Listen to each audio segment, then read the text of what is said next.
Star Wars, nothing but Star Wars. Hi everybody, and May the 5th be with you, because May 4th was yesterday, and that was Star Wars Day. Yeah, well, we're actually being really good actors right now and recording this before May the 4th, but acting like it's actually May the 5th. You didn't have to date But the episode. oh wow, us lazy people recording the day of blah blah. No, bitch, I hate when we do that. Lazy boys. Lazy boy recliners. Guys, today is Today is the first episode of Star Wars Month on the Greciano podcast, and I'm gonna make fucking Matt here watch fucking Rogue One and fucking take notes. He didn't even see it in theaters like a fucking But Jew. I saw Rogue One. Yeah, you saw it on like VHS at some dude's house. Yeah, I saw it on VHS. That's where I saw it. You saw it on a pirated Betamax tape. Yep, all that's 100%. Guys, welcome. And you were talking the entire time. You didn't even fucking. Okay, fine. You tell me. Who made the Death Star? Galen. Well, I mean, it was a whole team, but Galen Erso was like the leader of it. Now, can you tell me what the name of the pilot is? The name of the pilot, Bodhi Rook. Holy shit, I don't know that. Wait, good work. Got him. All right. So guys, I don't know if it's next week or whatever, but eventually we will do as we do for the not Magic Railroad. Well, we're gonna do Magic Railroad. As we do for the Thomas movies, we're gonna do at least 2 Star Wars films this month. I want to say Rogue One and Force Awakens. I haven't seen Force Awakens since it was in theaters, so that'd be good. Cool. It's good. Yeah. Guys, like Vinny mentioned, we're doing Star Wars Month this month. We're taking a little break from the Thomas movie reviews. People like Star Wars probably more than Thomas. Not in this specific group of childish children freak people. Like, yeah, I was gonna say childish people, but I was realized that our audience is entirely children, and so it would be kind of redundant, anyways. But yeah, we're not doing Thomas stuff this month. So basically, sorry, not sorry. You can tune out. Not that you shouldn't usually. Eric suggested this, and so did Vinny. So I suggested this way back in the day, at least 6 months ago, and you were like, Eric did too. I don't fucking care. I probably said it before him. Wow. Ouch. Sorry, Eric. Air Bear. Jeez. Air Bear 53. Yeah. So, Vinny, who's your favorite Star Wars character? My favorite Star Wars character. Please don't say Boba Fett. Is definitely. Okay, so my favorite character is that's a tough one. The shark head guy. The shark? Excuse me.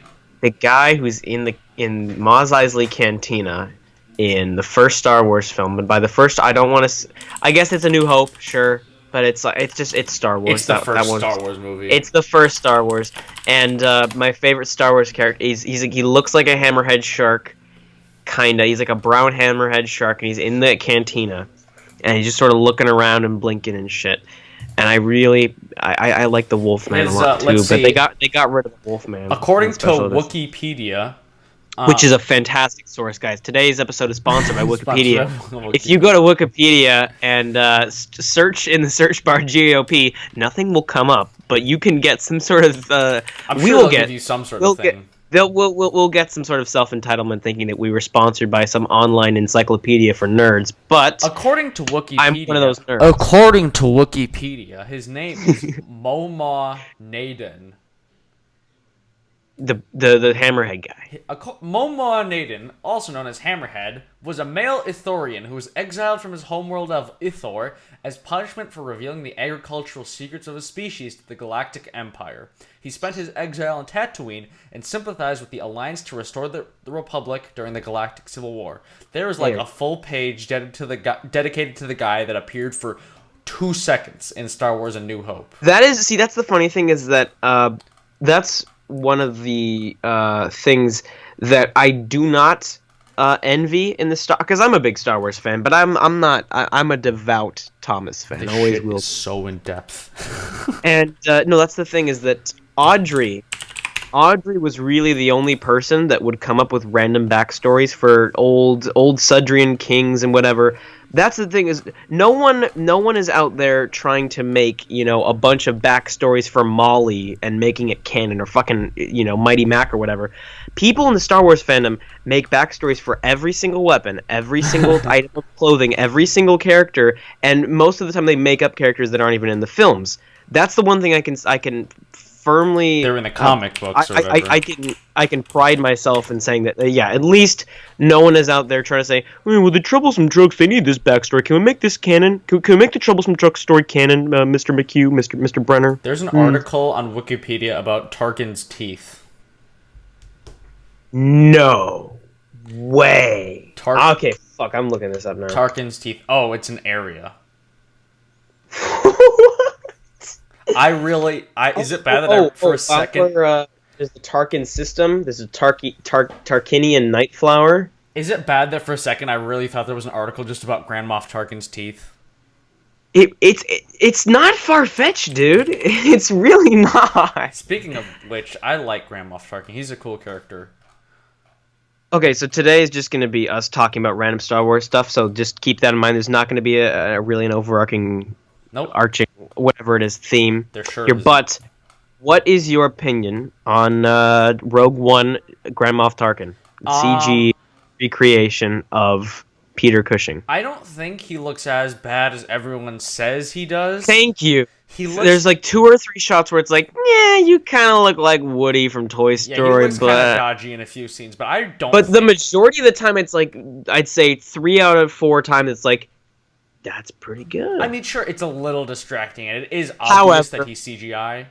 No, it's distracting, and although my sister, I saw Rogue One in theaters 3 times, I believe, and first time I saw it with my family, and my sister, who she knows who Darth Vader is, I guess it's probably about it. It's probably the extent of her knowledge. She was like, the first thing she said was like, That's the guy from the first movie, right?" I was like, "Yeah." "How is he? He must be really old." And I was like, okay, if it convinced her, and she's pretty skeptical when stuff looks fake in movies. She's pretty skeptical. That's good. If that convinced her, who doesn't know anything about Star Wars, but it was, she thought it was a real person. However, I approve of Tarkin, but Carrie Fisher fucking sucked. Really? I thought it actually looks kind of good. I hated CG Carrie Fisher. They couldn't have... It was too much. They were putting all their eggs in one basket. CG Tarkin was fine, but I think they went too far. It's obviously the actual death of Carrie Fisher is completely unrelated, and you can't bring anything into that because she died like a week after the movie came out. I really don't think she looked that bad. I actually thought she looked pretty good. Tarkin looked really good. I liked Tarkin, but I felt like it was going a bit too far with. They were. It kind of looked like, where was that? Wait, fuck, was it Battlefront? What was the Star Wars? I don't know, dog. No, there was a really, really, really big Star Wars game that came out like a year ago. It's probably Battlefront. It was like Star Wars Battlefront or something. Carrie Fisher in Rogue One, CG Carrie Fisher looked an awful lot like she was the Battlefront version. The random weird video game version. It would have been totally fine. I thought that's what they're gonna. When I first saw the scene, I thought that's what they were gonna do. I thought they were going to have, here are the plans, princess or whatever, and she just like holds it, and you see like the back of her head, and she says, "Now we have hope," or whatever the fucking line she says. I don't know. Yeah, it's like, it would have been send us totally. Yeah, we have hope now, or something. It would have been totally fine because it's not. No one else in the fucking galaxy has hair like that. You know immediately who that is. And the voice was fine. The voice sounded a lot like young Carrie Fisher. There's no reason we needed to see her face. It was if they had Tarkin's Holy back. Shit. Sorry. Keep talking. But I just found something that just like blew my mind. Okay, so if they had Tarkin, like you never saw Tarkin's face, that would be different because I'm sure there's a million weird old gray men in the galaxy. You needed to see Tarkin's face because the movie's about the Death Star, and the Death Star is his baby. Mm-hmm. So you need to see him, but.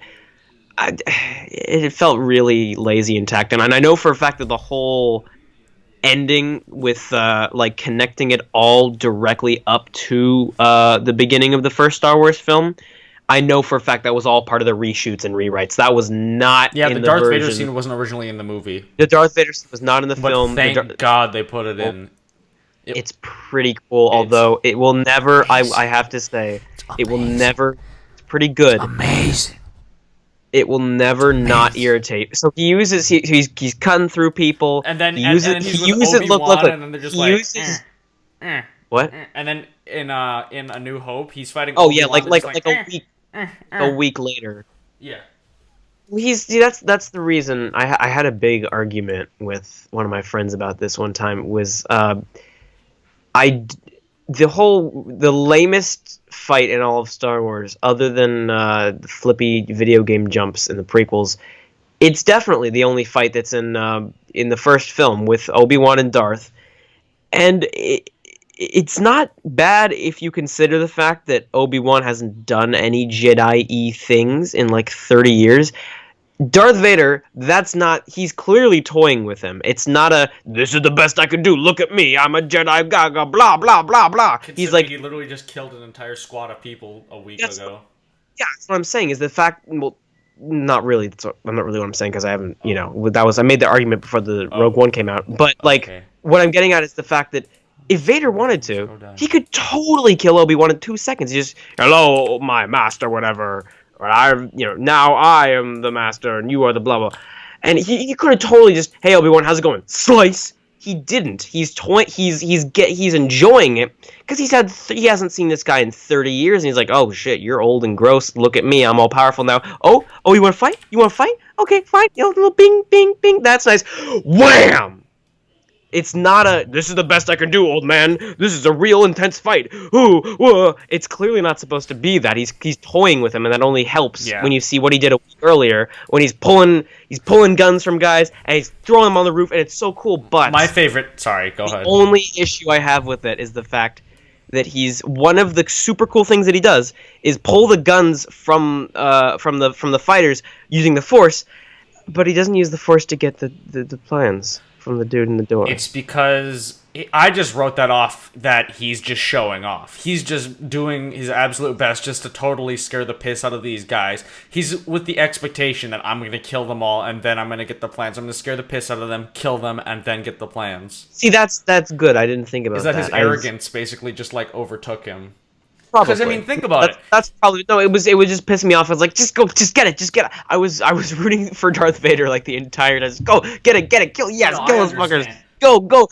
You didn't get it. You're so But I mean, think about it. He's in that Bacta tank, because that's what it's called on his home planet. He's in that tank most of the time, and he finally gets to come out and like stretch his muscles. So it figures he'd want to have some fun. Yeah, no, that's totally true. I really, really don't know how to feel about seeing Vader's pad. It's on Mustafar. It's on Mustafar, which is a nice little, tip of the hat to like the best part of the last not sequel Star Wars film. But like it's not it just feels weird, We're gonna see it again in The Last Jedi. Really? Kylo Ren goes there. Oh, great. I liked the lava waterfall going. It's a really cool concept, and they did the best they could with the idea of let's see Vader's apartment. Let's go check it out. Do not choke on your aspirations, director. Real old sounding James Earl Jones. Yeah, that's the thing. The first time he talks, it's like, shit. Are you sure this is like the youngest version of Darth Vader that we? Okay. I mean, I don't know.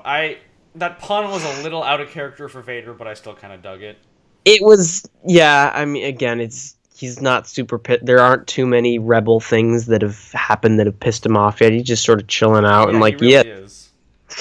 He's probably pissed. He's like, man, I was in my tub, I was having a nice soak, and this guy makes me put on my armor, and he comes to bitch at me. We were this close to seeing his dick, and I was like, please don't go here. Please don't go far. And the best part, I was really, because I wasn't expecting to see Vader's castle at all. I avoided spoilers for Rogue One like hell. I avoided text from people and shit because I'm friends with a lot of people that like Star Wars, and they saw it. It came out on Thursday, and I didn't see it till the next Wednesday, and it was right in the middle of finals. And my mom's like, yeah, no, you can't. I don't want you seeing this because you're not going to think about anything else for the next week. You need to focus on fucking school, and then you can watch your little Star Wars movie. I was like, okay, fine. So I had to wait almost an entire week to see it. I was like, how have I not heard? Just, Hyundai again? What? And I was like, okay, whew, we're good. And I was like, castle. The castle. What? I mean, because I know that was a deleted concept from Empire. Mm-hmm. If it was and they took a bunch of Ralph McQuarrie drawings and did it. And again, which is pretty cool. For what they did with the concept of Darth Vader's little living space. It's very good. There's nothing else I would like to see. I'd have that be my living space if I could pick it down. Well, totally, yeah, no, but like it just kind of ruins something, It's like you don't want to see you don't want to. It's like pulling back the curtain. And seeing, this is where he lives, and this is where he fucking bathes and has his dick hanging out. So the Imperial guards, the red dudes that guard the Emperor, are just sitting there like. I think it's really funny how he has this giant palace, and all he does is sit there in this tank. Like he has this giant empty palace, and then when he's talking to Krennic on the. By the way, I love Krennic. He was a great character. Krennic's real. I do really like Krennic. He's standing out there on the little platform, and it's like, is this a landing space? Is this a hangar? Or is this just your house? Because this is like an airplane hangar. This is fucking huge, and you're standing on these platforms, and there's like lava underneath you. It's like, is this like some really weird, like contemporary architecture? Is this some weird new wave design? What is this? I think my favorite. Trying to figure it out. I think my favorite part of the ending of Rogue One is the fact that Tarkin aims the Death Star laser literally directly at where Krennic is lying on the platform. Like, it shears off the top of the tower, and it literally hits him directly where he's lying. This is why you can't be in the original trilogy. Nah! I love it. Did you see the fan theory, too, that at the beginning of Empire, when all the Sith, or the Empire boy, or not the beginning of Empire, beginning of A New Hope, when all the British gray-haired boys are meeting, there's one empty chair, and that was supposed to be Krennic's. That's really cool. Like when Darth Vader first force chokes the guy. No, that's the thing is, I saw trailers, I saw posters and stuff, but I didn't really see very much other than that. Especially when the film came out, I completely avoided all reviews and all look backs or whatever. And I went into the movie thinking it was like, okay, this is like 5 or 6 years before New Hope, and by the end of the movie, I was like, shit, this is New Hope. This is this is just the deleted first 2 hours of the movie, and in which the 4-hour movie takes a completely different turn and downgrades the special effects and focuses on some weird farm boy in the desert. Because at the beginning of New Hope, there's that scene where Darth Vader's choking the guy, and he's like, "I find your lack of faith disturbing," and Tarkin's like, "Vader, release him." That scene where they're all on the table. There's one chair that's empty. That's pretty cool. I don't think they planned that out. I think that was just a coincidence. No, I bet there was one guy at ILM that was like, they might make a prequel like 30 years from now. No, I'm saying there's one guy at ILM when they were making Rogue One that was trying to make the connection. Maybe the actor just didn't show up and they just forgot to take his exactly. No, that's how the whole production of A New Hope went. Was just, this is some dumb space movie for kids. This is the bad guy. We got to put like a pencil sharpener on a piece of plastic and spray paint it black and put it on some dude's face, and then there we go. I was browsing through the Star Wars Reddit a couple days ago, and it was like, what are your ideas for a Rogue One post-credit scene? And there were a bunch of really good ideas, and then there was one, and the best one that was just A New Hope. Yeah, exactly. Yeah, no, that's not surprising. It was I really liked Rogue One, but it was not, I did not care single thing about the new characters. Not a single, even K2SO, it was like, yeah, I didn't expect you to survive because I haven't seen. Probably my favorite one. Actually, no, he's the most. No, Krennic was my he's favorite. The most. No, well, Krennic doesn't. I'm saying of like the ragtag band of depressed white people that go in search of the whatever. And I mean, okay, there's Hispanic guy. There's one but, like, white person. Whatever. Fuck you. You know, Phantom Menace. At the beginning of Phantom Menace, when they're in the pod race and Jabba shows up for like 2 seconds, and he's got a slave girl in the slave Leia outfit. You know. I think so. Oh, and he's got he's got the slug man next to him. There's an entire Wikipedia page. It's like a pretty long about the one little slave girl in Phantom Menace. It's like a long ass page too. I mean, eventually, here's the thing: is that Wikipedia is going to be in 10 years. Wikipedia is going to be Lucasfilm's best friend because we're going to get to the point where no one wants to see episode 30, episode 40. And so we're just going to read it. And we already did the Yoda prequel, and we already did the Han Solo prequel, and we already did the Obi-Wan prequel. And we already did the other Han Solo prequel. We gotta see Jabba the Hutt's crippling depression, diabetes, struggle, drama. There's a giant article about the slave Leia costume here on Wikipedia. That's what I'm saying, is that once they run out of the slave Leia prequel. That's what I'm just they're gonna make an entire movie about Jabba during the events, because Jabba he was just kind of talked about, and then you're watching the first 2 films, it's like, oh, who the fuck's this Jabba guy? And it's completely goddamn ruined in the special editions because there's no build up as soon as you see Han Mabuki Baba. Did you see that originally Jabba was just gonna be a guy in a fur coat? He was just some Irish dude, or he was just some black this Scottish dude wearing a black coat, and he's like, and then it's like 30 years later, this guy's dead, and they're telling his family, like, so yeah, so your good buddy, he's my wife, yeah, the husband, whatever, same thing. He's we made him a slug. And Boba's in that scene. Boba Fett's in that scene. They put Boba in the scene. Why did they put Boba in the scene? I don't want to Boba in the scene. And then Han walks behind behind Jabba and steps on his tail. You know what's completely... Yeah, that was completely accidental. You know what they should have done? What? That's the thing, is that the scene with Greedo and the scene with Jabba serve the exact same purpose. And in the special edition, they have both of them. So what they should have done is that obviously they weren't going to waste the Han Solo scene. They had an entirely new scene that was left on the cutting room floor, and they're going to put Jabba in there. If I was in their position, I would, of course, have made this new scene or whatever. But you got to cut the Greedo scene out, and then you have all these people that will never be able to complain about Han, shooting second or whatever. Man, I'm kind of mad that they put Greedo in in the deleted scenes of Phantom Menace. The little teeny baby Greedo. It's like, hey, Greedo, ooh, that guy's got such a temper. Someday it's gonna fight. He's gonna get him in trouble. Wink, nudge, nudge, snapping the fingers. Did you hear that? Wink, nudge, nudge. Originally, they were gonna put a post-credit scene in Return of the Jedi of Boba Fett escaping from the Sarlacc pit, but Lucas decided not to. Really doubt that. Lucas has said it in interviews. Absolutely no reason, because Lucas didn't know about the success, the extreme popularity of Boba Fett till long after the movies came out. So I don't know if there's much reason. Bless me.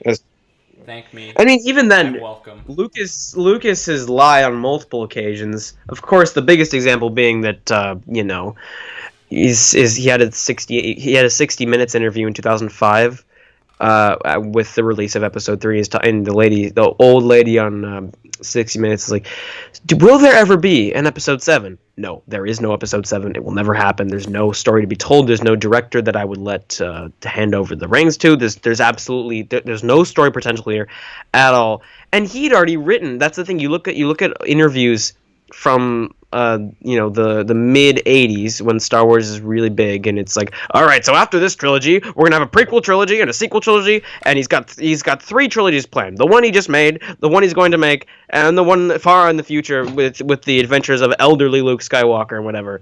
And he had all these things written out, at least story outlines. The prequels had been planned, at least obviously they got the specifics later, but Lucas had ideas for the prequels going as far back as like the early 80s. He also gave him ideas for the sequel trilogy, and they just totally threw those out. They totally threw them out because he's a fucking nut job. And it's like, no, we really can't have Greedo shooting Kylo Ren in the chamber. It's not. He's dead. Didn't you see he died? Remember when they announced there was going to be a Boba Fett standalone film directed by Josh Trank, and then Josh Trank turned out to be a total ass, and they fired him? I remember hearing all about the Boba Fett solo film, and you know for a fact that film, even if it was the best goddamn film in the universe, no pun intended, it would have ruined everything about Boba Fett. You realize that, right? It couldn't have been worse than some of Lucas's original ideas. Hold on, let me read some of his ideas off of Wikipedia here. Let's see. Star Wars creator Lucas considered adding a shot of Fett escaping the Sarlacc in Return of the Jedi, but decided against it because it would have detracted from the story's focus. Had he known Fett would be so popular, Lucas said he would have made the character's death more exciting. Here's where it gets good or bad. At one point, he considered depicting Vader and Fett as brothers in the prequel films. Thank God he didn't do that. Oh, see, that's the weird thing. Is that the prequels? That's the weird thing, is that the prequels put with, because obviously the prequels aren't completely separate. They do have tiebacks to the original films, and the weird characters that they choose to focus on in the prequels is so strange. It's like, okay, so who do we got? We got Yoda. We got Chewbacca in the third one. It's like that makes sense. No, but like, okay, so how in the 25 years between the films, so Chewbacca is a diplomat on Kashyyyk, hanging out with some Jedi Masters, and all of a sudden, okay, 25 years later, he's hanging out with some smuggler in a seedy bar. How does that happen? That's like in 10 years, if you saw Obama like fucking dealing people crack in an alleyway or something. That's oh man, racist. I used to be president. God damn it, blah blah blah. Used to be president. Do you want some blow? Would you like some? It's like that's not what happens. Presidents are usually insane right from the get go, and that's why. Well, you look at Nixon. Nixon was never sane. Nixon was. People got mad at us last episode for getting political. This one person in the comments thought we were saying Iraq when we said Iraq. They said, why did they bomb Iraq? Like, what was there with that one rock? I was like, you're an idiot. Iraq, it was Syria, all right, but no, it was people didn't know. People didn't realize that Nixon was crazy until it was too late. It was not like he ever had he didn't have a goddamn Darth Vader arc or whatever. And Trump will eventually be something is going to happen. There's too much shit going on in Washington right now for something terrible. He's going to put on a helmet and a jetpack.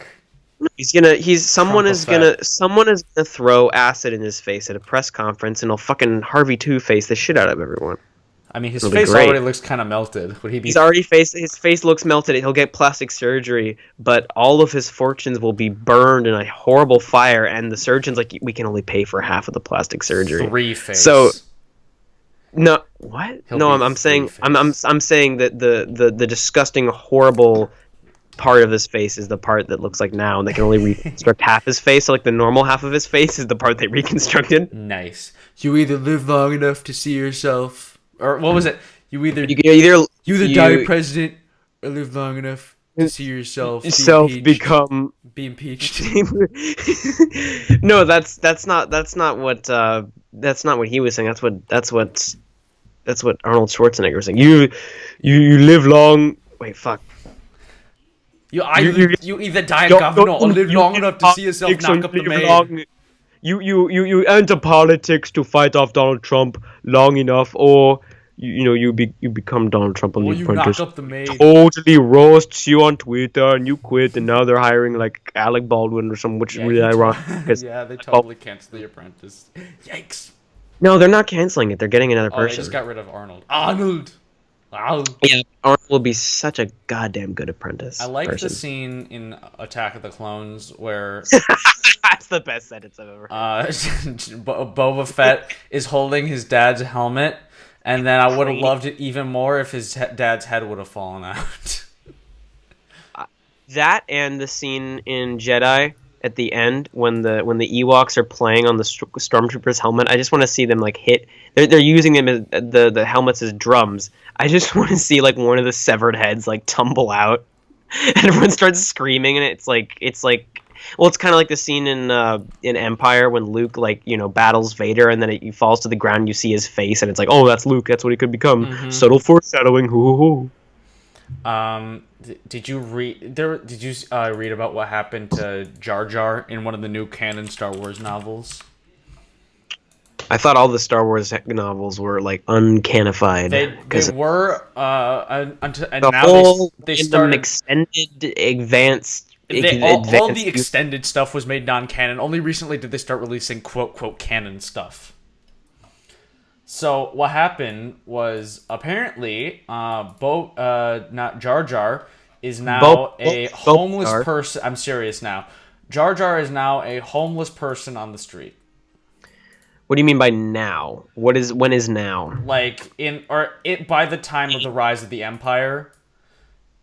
Oh, I thought you meant like now, like Last Jedi times. No. By the time of the rise of the Empire, so like by the time of A New Hope, he's homeless and he's on the street. I never thought I would ask this question, but I wonder what the average lifespan of a Gungan is. Because Chewbacca lives Wikipedia, a super... They probably know. They probably have that. Here's the thing. There's a similar thing between Shocker. I'm going to talk about Star Trek. Spock and Chewbacca both, have best friends in, womanizing. There's Kirk, Captain Kirk, and Han Solo. And they both have super long lifespans. So it's kind of ironic because, Chewbacca's this big hairy dog thing. And yet Han Solo is going to be a dog for him, pretty much. Because he's going to go through like 10 Han Solos in his life. Various people. Which again, it's weird. I guess it makes slightly more sense to go from the whole politician to smuggler thing between episodes 3 and 4. But really, that makes the transition even more awkward, really. Because it's like, when I was 10, I was ahead of my class. And, Gungans had a lifespan of roughly 65 galactic standard years. Okay, so they actually have a shorter life. So he's dead by Last Jedi time. Excellent. Did you hear that J.J. Abrams, Jar Jar Abrams, originally wanted to include a scene in Force Awakens when Rey is exploring the crashed Star Destroyer, which is, by the way, a super cool scene. It's a very cool scene. Where she finds Jar Jar's skull. They still did that. It's different, but I remember right before The Force Awakens came out, and again, 60 Minutes really likes them some Star Trek. What the fuck? Star Wars! Boy. Star Wars, excuse my French. Pardon it. But they were doing a 60 Minutes interview, and JJ, or one of the effects editors was talking about, there's a scene on Jakku where the Falcon is flying around, and if you pause it in the right moment, you can see the corpse of Jar Jar on a sand dune, I have to look this up now. J.J. Abrams. James Josh Abrams. Is that what it is? No. Oh. Jar Jar Abrams. J. Jonah Jameson J. Abrams Binks. Jar Jar Abrams. The Force Unleashed, The Force Awakens. Let's see. Okay, I have a thought about putting Jar Jar Binks' bones in the desert there. He says I had a thought about it. Oh, never mind. I'm sorry. It's okay. Fake news. Fake Star Wars news. Yeah, literally fake news, but fake Star Wars news. So, also, I like the Emperor. The Emperor is really... I'm glad that he wasn't in Rogue One. Do it. I find it... Oh, God. Wait, what the fuck? Do it. Wait, what? Do it. Bless you. Stew it. Chicken stew it. What? Hey, Emperor Palpatine, what should I do with this coffee? Brew it. brew this blue milk for me. Thank you very much. What's your favorite drink? Mountain Dew it. I'm just stealing this from Game Grumps. Game Grumps did this same bit, I'm pretty sure. Oh, I don't watch Mountain Dew it. I'm not a homo. Who's your favorite character from Despicable Me? Grew it. Get it? What's your least favorite religion? The Jewish. Okay, we're gonna be done here because we're both offending religions and we're ripping off Game Grumps. Cool, awesome. 12%. 12%. No, but I I'm looking forward to The Last Jedi. I hope it's a little toned back, because The Force Awakens was the biggest fucking movie in the history of anything ever since like Titanic or whatever. Not in terms of, well, yes, it's like the fourth highest grossing film, but like there's a bunch of stuff. There's a bunch of movies that make a shit ton of money, but they don't really make headlines. Like fucking Minions is like top 10. What is, I think it's like number 9 in the top 10 highest grossing films. But that's not common knowledge. Jurassic World was a crazy blockbuster. No one's talking about Jurassic World in 2017 other than me, and it's the 5th highest grossing film of all time.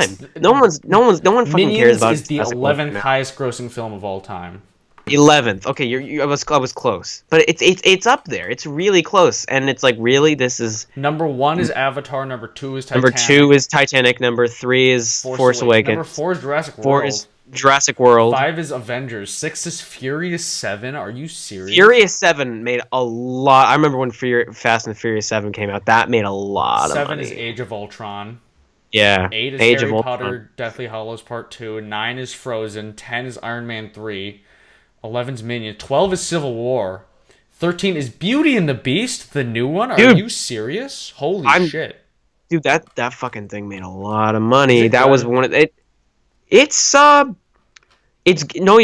be honest, it's good. It's not great. It's good. It's a solid C+, B-. No one's slick as Gaston. No one's quick as Gaston. No one's dick is incredibly thick. I was gonna say no one's got quite a big as a dick as Gaston or something like that. Yeah, but mine, I double rhymed it. Yes. So. Okay. Good job. I was in a production of Beauty and the Beast in 6th grade, so I know my shit. That's a humble brag. I was Cogsworth the Clock. God, I'm looking at the Beauty and the Beast Wikipedia page here. I saw a picture. Of course, wait. Oh, I thought you meant like wiki. I saw like a picture of Emma. A Wikipedia for Beauty and the Beast. I saw a picture of Emma Watson. She is fine. Yeah, but when she's making out with a CG monstrosity... I mean, we don't have to talk. See, that's the thing with Beauty and the Beast is the fact that there was never once a shot when I was looking at the Beast where it's like, yeah, that looks real. With Tarkin was like, yeah, about but the scenes where Tarkin was making out with Emma Watson, those looked real. When Tarkin, as an homage to The Empire Strikes Back, when Tarkin was making out with Mark Hamill, it was pretty good, I gotta say. Guys, thanks for watching this episode of the Grease and Oil Pod, or of the what are we calling this one? This Star Wars theme, the Gungan. The Gungan Breast Milk Podcast. The Gungan and Blue Milk Podcast. The Gungan and Blue Waffle Podcast. Guys, I have something to say. You're Gungan sexual. I'm glad I can finally share this with you guys, and I'm glad you are willing to accept me. So thanks for watching, and remember... Eat your vegetables, but don't eat... whatever any of the food that they serve in Mos Eisley, just don't. And if